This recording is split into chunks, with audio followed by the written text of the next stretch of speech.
here to discuss the Tennessee public housing crisis. We're discussing these ladies' backgrounds, educations, and ultimately the impact that they seek to leave on Tennesseans through this education about this crisis. So, ladies, I want to thank you for coming to the show this morning. And just to get started, I want to talk baby years. So, Ms. Khalid, tell me just those baby years and introduce yourself. Good morning. So very happy to be here. I'm Ms. Khalid. I go by the homeless CEO Patterson. It's the reason I go about that name. So you hear about that throughout my story. But my childhood years, I could say kind of a chronological time frame. I remember being born with a monitor in my head. Of course, I remember my pictures, but I remember that being my first battle, and I'm meant to be like a rebel and battle through this life, looking back in retrospect at that. So, and I am the grandchild of a pastor over 40 years here in Nashville, Tennessee, and Springfield, Tennessee. So, grew up in the church, and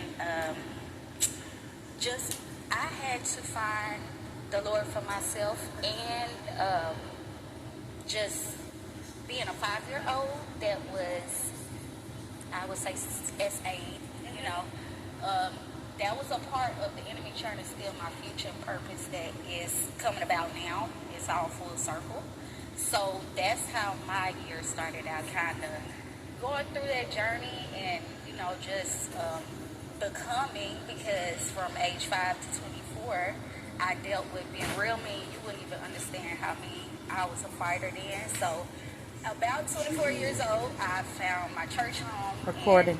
I was delivered from what happened to me as a child. And so I really find among my path people just like myself that happened to. And later on, I found out my purpose was housing, along with those things that really encompass the whole family.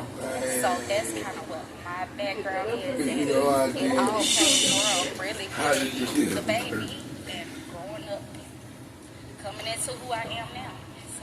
See those same baby years. Yeah. My baby years. It's kind of different because I don't remember my baby years. I just know I lived in a generation to where you had to be in before the street lights came on. And, you know, you got in trouble too. Everybody was getting you before you even made it home. So those was my younger years. I really didn't. My mom was in the streets, you know, so therefore, you know, it led to other things and stuff like that.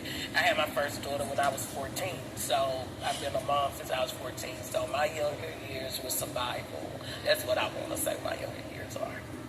And ladies, I want to talk kind of those adolescent years. And this is before we get into y'all's early experiences with the housing, because that's a loaded topic. Yeah. But I want to talk about what kind of those teenager years, let's say 15 to 18, what that looked like for you ladies. And Miss Kanitha, I'm ready for that one. Wow.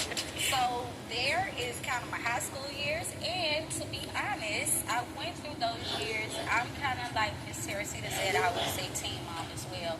I had my first baby at 17 years old. And along that time, I was in high school. I went to every high school in Nashville just about. I went to Pearl Cone. I went to Stratford, which was the one I left from.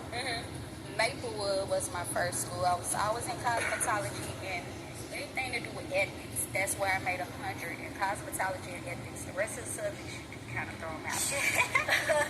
But that says a lot about me. And after I had my baby, I think I ended up having another baby at 18. So back to back, I called them Irish twins. It's a girl and a boy. And so at the time, I went back to Pearl to get my hair done because I was getting emancipated. This big fancy word, a lot of people don't even really know, but that was for me to get my, so to speak, project, right?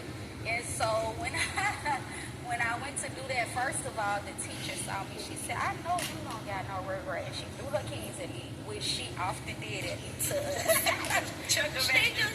She was real. And that was like, you know, it kind of made me feel a type of way with that person. And, you know, it was, she genuinely cared. And she was like, hold on, wait a minute, what just happened here? And so she gave me that mama vibe. But in essence, I ended up getting my GED in 3 weeks. Once I ended up leaving with the 2 babies and everything, and I ended up going into the medical field really after that, and I went through a lot of things. I learned then I was not meant for brick and mortars, and I was meant for an entrepreneurial spirit, if you will, over the years. And so that's kind of how I landed here. And I remember evictions with my mom and stuff growing up. So I saw back then how mean they were about it, but I've also seen how it has evolved. And we're going to pick back up on that in our second segment. And Ms. Tercita, your later adolescence, and we're going to lead into both of you ladies' early experiences with public housing, specifically in Nashville, Tennessee, under MDHA. And we're just going to talk about those experiences. These are personal experiences. This isn't anything we've read, written. This is lived experience, and I encourage our viewers to tune into the second segment of Perspective, where these ladies will be discussing the Tennessee public housing crisis.